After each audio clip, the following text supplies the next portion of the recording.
हाँ, सबके लाइफ में कुछ ना कुछ दिक्कत आती रहती है। कुछ लोग इससे उभर पाते हैं और कुछ लोग इससे उभर नहीं भी पाते। इन सब का कारक एक ही ग्रह होता है जिनको हम गणाति कारक कहते हैं। हम आज की वीडियो में इसी ग्रह के बारे में डिस्कस करेंगे। आप देख रहे हैं astro Arnab, where astrology is simplified for you.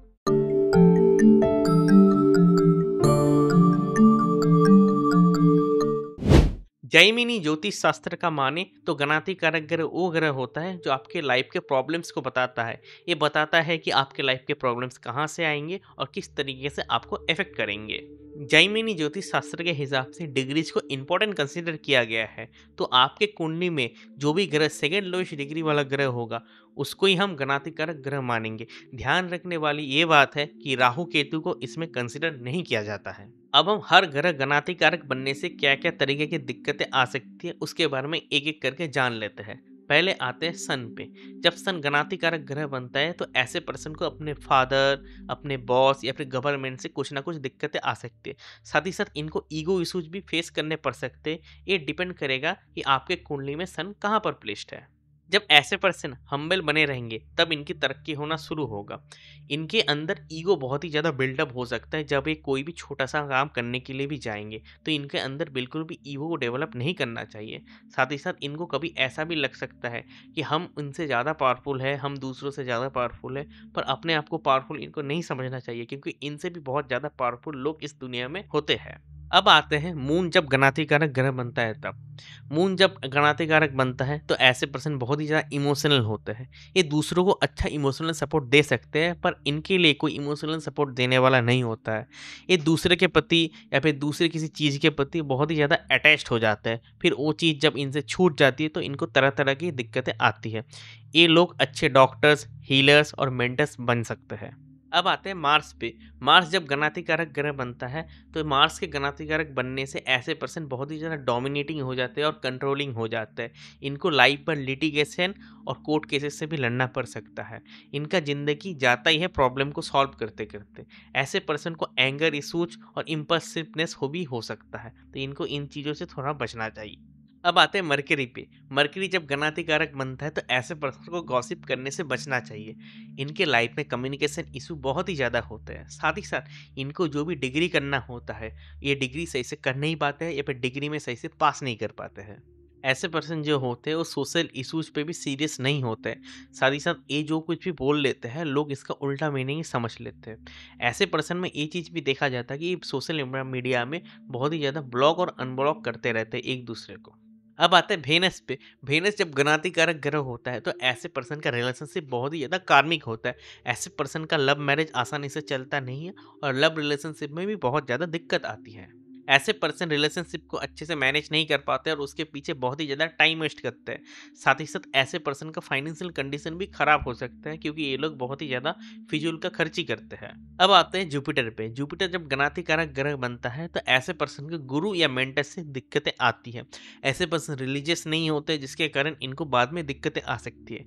जब भी ये कोई काम करते हैं तो उस काम में ओवर रिलीजियस नहीं होना है। साथ ही साथ आपको मॉरलिटी बिल्कुल नहीं छोड़ना है। एक मॉरलिटी और रिलीजियस जो चीज़ होती है उसके बीच में आपको बैलेंस बना के चलना होता है।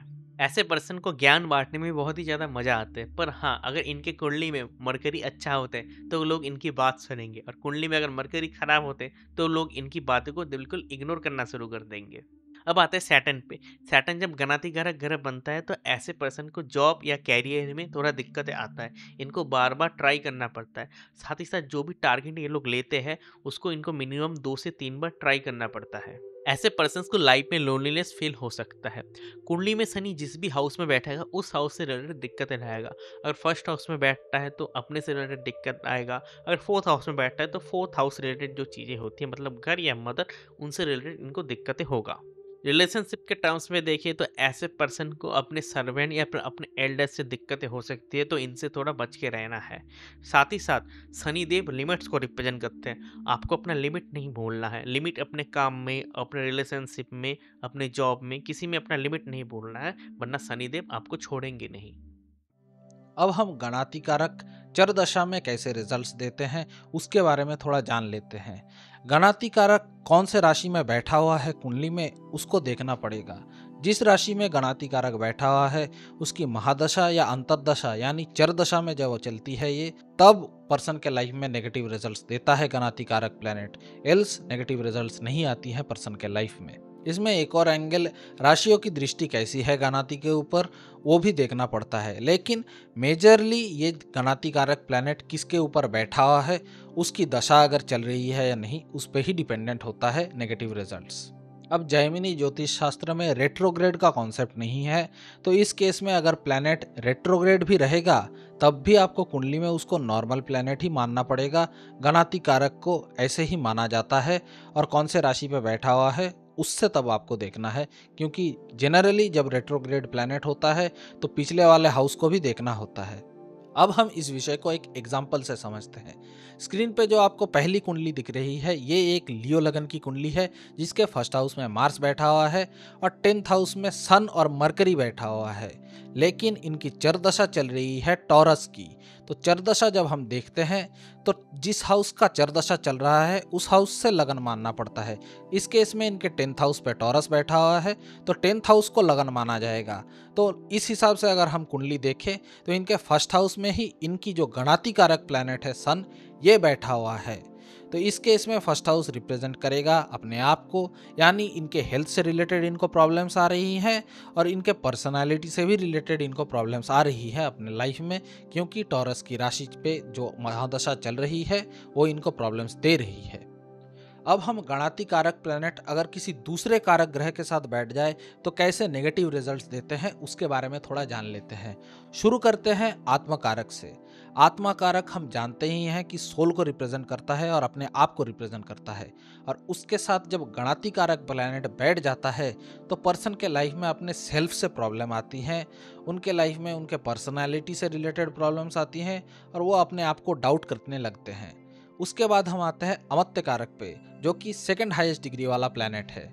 इस केस में पर्सन के करियर से रिलेटेड उनको प्रॉब्लम्स आती हैं, उनके करियर में अप्स एंड डाउन्स होते हैं, उनका करियर स्टेबल नहीं हो पाता है जब गणाति कारक उसके साथ बैठ जाता है।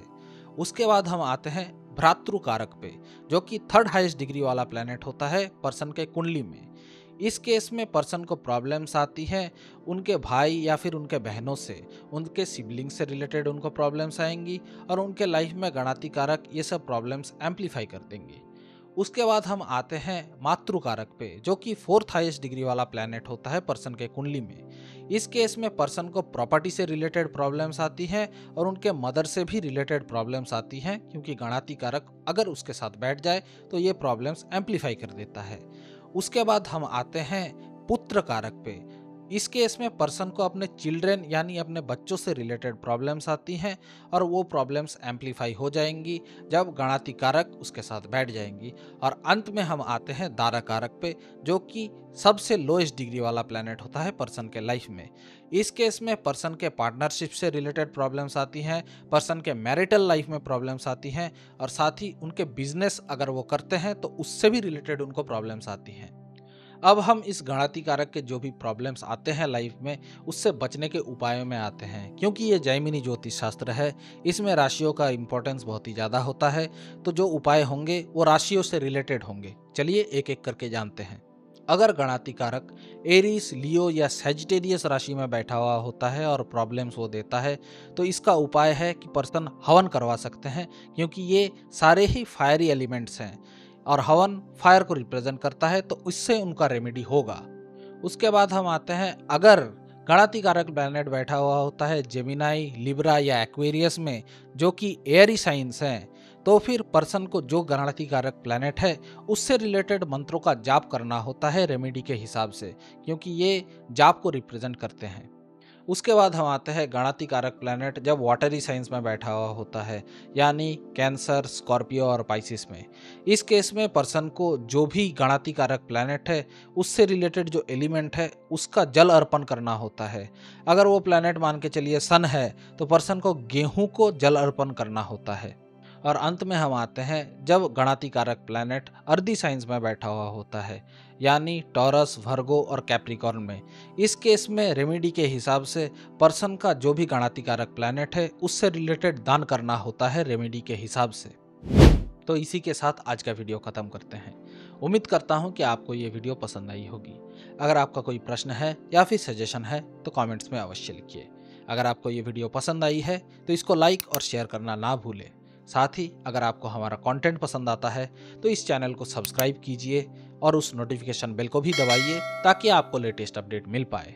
स्क्रीन पे दिख रहा है ये वीडियो आपको इन्फॉर्मेशन देगा नवांसा के बारे में, जो कि आपको डिटेल्ड इन्फॉर्मेशन देगा नवांसा आपकी कुंडली में कैसा है या फिर आपको कैसे रिजल्ट्स देगा। और ये वीडियो आपको इन्फॉर्मेशन देगा अमत्य कारक के बारे में, जो कि आपके करियर को अच्छी तरीके से गाइड करने में हेल्प करेगा। अगले वीडियो में फिर मिलेंगे। नमस्कार।